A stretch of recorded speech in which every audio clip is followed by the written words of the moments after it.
Ayun, may tanong ng ating kagimat kung ano mga bawal sa mga pagkain, okey.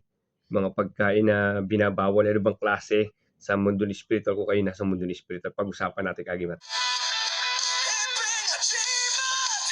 Wala namang agimat, pero nasa puso ang tunay na agimat. Isigaw mo bro, ang lakas ng loob. Kahit walang agimat, laban tayo. Ahiping agimat, boy, walang makakahadlang. Basta nasa puso, tunay na agimat, yeah! Yun, mapagpalang araw mga kagimat 'no, may tanong ang ating kagimat, yung bawal sa mundo espirituwal ng mga pagkain 'no, at ito yung kanyang katanungan. Ayan, yung mga bawal po. Tapos mga kagimat, yung mga kukuha ng aklat po na legit, kay Ace Anthony Ace Latigo Valderrama po kayo kumuha para legit po 'no. Ito yung Facebook po niya, kayo na rumektang PM diyan. Yan, huwag na po kayo magpi-PM sa akin, rekta na PM na po kayo sa kanyang Facebook 'no. Video call niyo muna para mas maganda po. Tapos paalala ko mga kagimat, yung mga against sa aral ng Team Happy Agimat, skip lang kayo para hindi kayo kapitan ng negatibo. Kasi every time na ayaw nyo, pinapanood nyo pa, papasok kayo negatibo kasi naiingit kayo, naaasar kayo. Kaya dapat po, skip nyo lang po pag ayaw nyo po. Yun, sa mga pag-aaral po ng mundo spiritual, yung iba po, sa nagpapakapit, ito po pag nagpapakapit kayo ng orasyon, yung iba po talaga, kung devotion ginagamit nila o yung tawag dito pagtatahas, bawal po sa kanila ang baboy, no? Hanggang matapos hanggang mapakapit nila yung orasyon nila. Yung iba naman, Tuesday and Friday, binabawal talaga nila. Meron kasi uh, lifetime na talagang devotion nila na Tuesday, Friday walang kain ng baboy. O, nakain naman iba ng ibang karne. Yung baka, kalabaw, nakain po, huwag lang baboy. Meron din pong aral na bawal po lahat ng karne. Karneng may 4 na paa. Ibig sabihin, kalabaw, baka, kambing, yun ba? Baboy, 'di ba?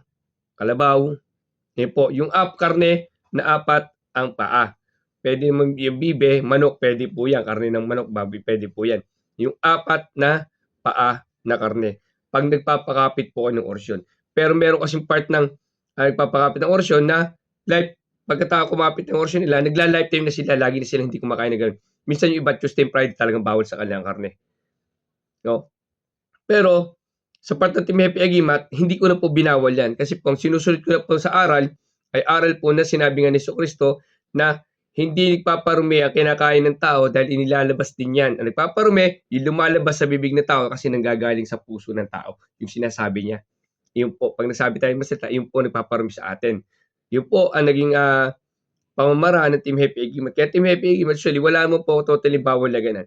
Pero minsan, gumaganap din ako na minsan no rice sa gabi, tapos walang karne ni Tuesday Friday. Minsan gaganan din ako, mini-maintain ko na, pero ano pa rin ako pagka nasa okasyon ako, nakakain pa rin naman ako. Ngayon, meron kasing bawal, tsaka sa amin hindi bawal, nasa sa inyo po kung paano nyo gagamitin. Ang mahalaga po dyan, wala kayong tatapak, huwag nyo ipagmalaki masyado sa mga ibang kaharap nyo na o ba't ikaw ganito, ba't ikaw, huwag na po, ayahan nyo lang sa akin sa vlog ko po, no? Kasi ako kilala na naman nila akong ganito talaga matagal na. Ngayon, respeto nyo na lang sa kanila kung talaga. Kasi kami minsan, sa harimbakan ng mga Cavite, minsan pagka nakain ako ng meron kang pinutang okasyon, nakain ako ng karne, sila hindi. Nagre-respetahan po kami. Wala po kami, wala po kami ganun. Yun. Iyan po, sabihin ko sa inyo, ay magdidepend sa inyo kung anong gagamitin yung aral po, no? Kung anong aral po yung gustong gamitin, yun po sundan nyo. Kung gusto nyo yung walang bawal na ganun sa karne, pwede nyo sundan yung akin. Kung gusto nyo may karne, sundan nyo yung kanila. Kung sinong alam nyo sa puso nyo na mas komportable kayo, no? Kung saan kayo komportable, gawin nyo po. Basta lagi po sasabihin ko sa inyo, linisin muna puso't isip para madaling kumapit yung mga orasyon na pinapakapit natin, lalo sa orasyon, lalo sa gamutan po, no? Okay? Sana makatulong sa inyo yung konting kaalaman ng kagiwat. Salamat. God bless sa inyo lahat.